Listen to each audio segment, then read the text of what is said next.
Hi అండి. Bread halwa చేద్దామని తీసాను.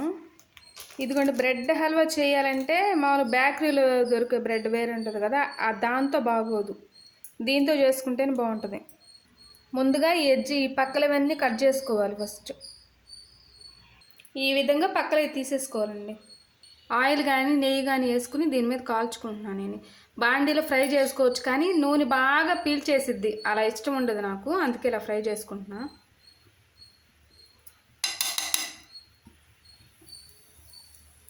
ఈ విధంగా ఫస్ట్ కింద వేసాం కదండి గీ, ఇప్పుడు పైన కూడా ఆయిల్ ఈ విధంగా వేసుకున్నాం. ఈ విధంగా వచ్చేలాగా రెండు వైపులా ఇట్లా ఫ్రై చేసుకోవాలి. ప్యాన్ పెట్టుకుని పాలు పోసుకుందాం. కొంచెం ఆ పాలల్లో బెల్లం వేసుకోవాలండి. కొంచెం వాటర్ పోసుకున్నాం. ఈ విధంగా మరిగేప్పుడు వేసేయండి. దానిలో వేసి ఒక 5 నిమిషాలు వదిలేసేయండి. ఈ విధంగా అయిన తర్వాత ఆపుకోవడమే. ఇంకండి.